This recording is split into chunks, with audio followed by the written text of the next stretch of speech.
Alright, we've done our part in making this world worse. There's now a bunch of trash just blowing around. Fantastic.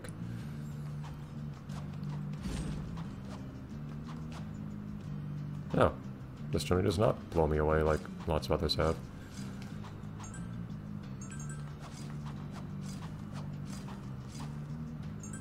I feel like there should be a sound for zipping along that thing.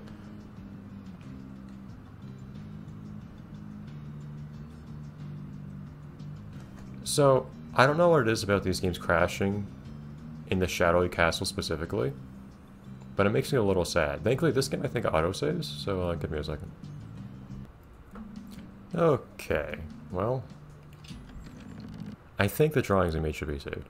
If not, we'll just do what we did last time we were in the Shadow City and things crashed and we lost drawings. Could be a fun little reminder of an adventure we had all that time ago.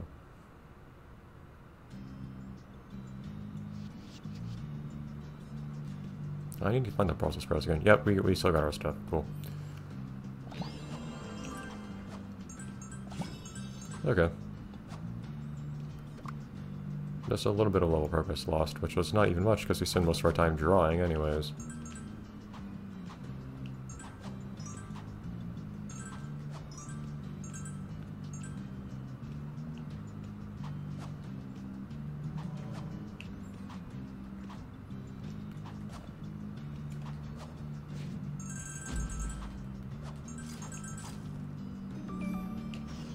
Okay.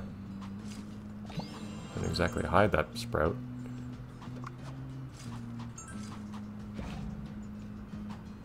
So far, I don't think this game's had any particularly secret feeling things, despite having collectibles and whatnot.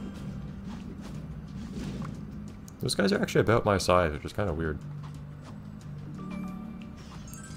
Compare that to the bats are way huger than they used to be. Oh, even the Bakis are pretty big compared to me these days.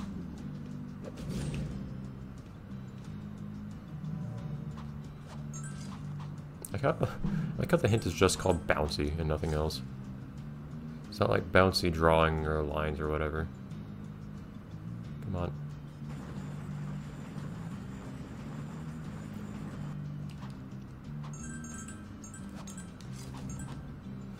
Alright, here we are. Oh, if you're just gonna mind your business, you can... Oh, never mind. You had your choice. If you had just left me alone, I would have left them alone. I was just about to walk away.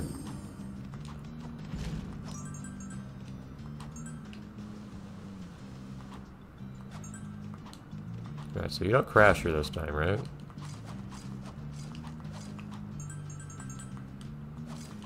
Because we're gonna have a problem if it does. Yeah, we seem good. So the big question is how do we get on the right there? Yeah, as I was saying though, I'm yet to find any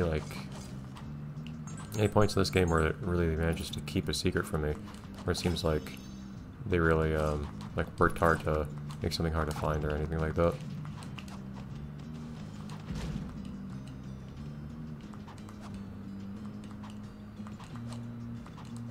Like there are collectibles to get and whatnot, but nothing so far has really felt like a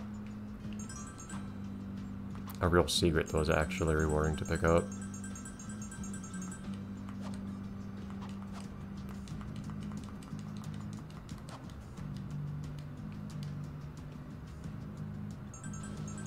Oh, okay. You automatically slide down that.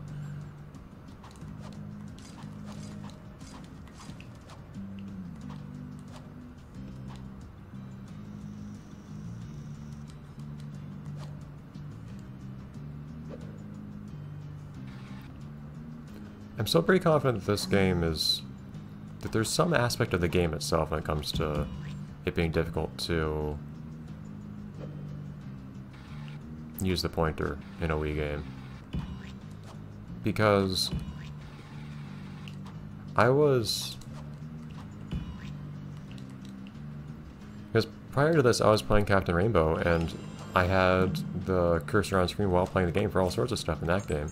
And I did not have I would have occasional problems with the remote, with the pointer jumping up and down, but once I made some adjustments to my position and whatnot, that went away, and I was still able to use it in-game without any difficulties.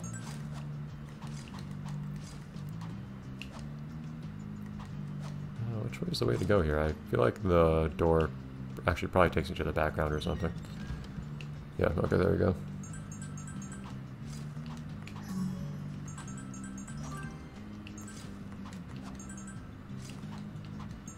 I feel like with how much stuff is climbable here, they could have practically just... I guess they want you to be outdoors, that this doesn't work super well. But I almost feel like with how much stuff is climbable in this level, they ought to have just made it so you could climb any walls. And yeah, you have to be careful about not letting your players climb out of the world that way, but I think there's something a lot more satisfying in abilities in games if you can just use them anywhere and come up with your own ways of using them and however, or at least feel like you did, even if you actually didn't.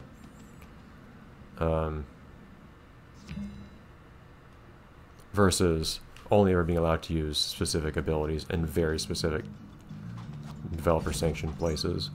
It's more work for the developer. I feel like there's a lot of payoff for the player if you do that sort of thing.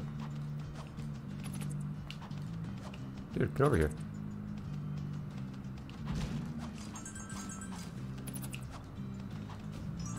Like what I did just now.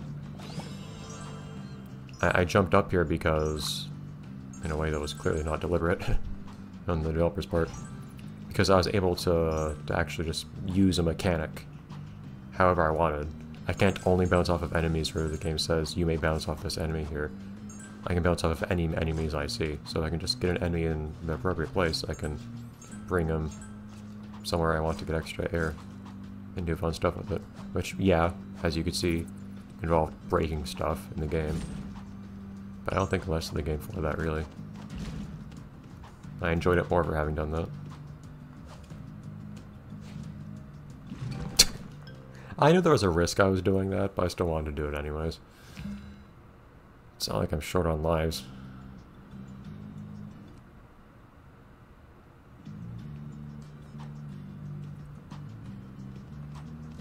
I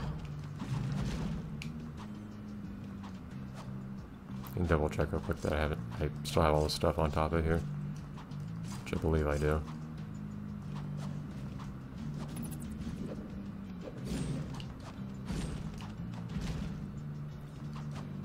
Your attack looks like it has wind up in this game, but it really doesn't. Like, the hitbox is active as, I think, as soon as you press the B button. It's very generous.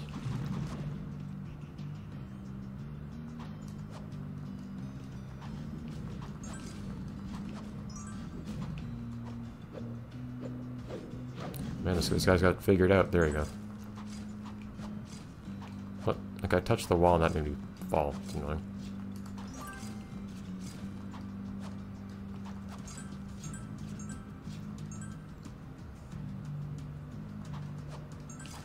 It would just be so much more fun to just climb up this corridor here, for instance, if the game didn't give me walls that are specifically for climbing, to climb up there. I feel like...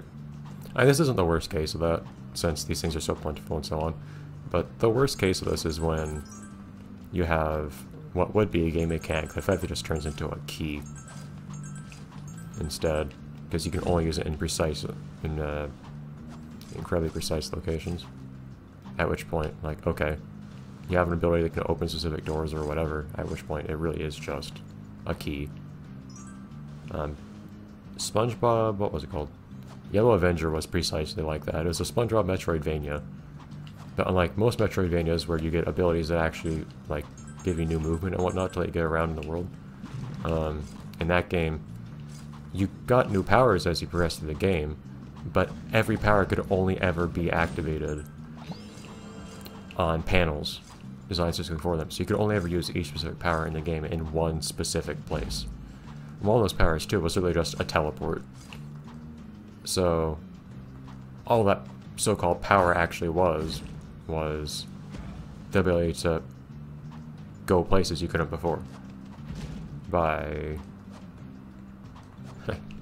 Don't let you stand there. Nice. What do they do? Letting you go places you couldn't before. How did I stand on that? I feel like it might be possible to get over top of that chimney if you're really careful. I want to give it just a second more to try, but I'm not confident whether you actually can. Yeah. I think there might be a ceiling or something there too, I don't know. Feels like... No, it feels like you get a huge boost in your double jump. Yeah. That feels so weird to me. You get a huge boost in your double jump when you jump off of a wall. It's very odd. It's very hacky. Door that cannot go through this time.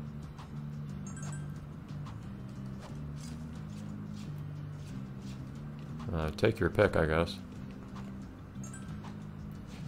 Zoom.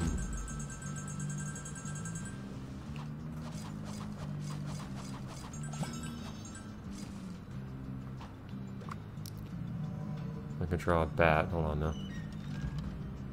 I am appreciative of this game never really getting you parts of a level you can't go back in. Like anytime you go down a slide or whatever that would be one way, they actually give you a way back. So you can go back and get this stuff in one run. That is very appreciated.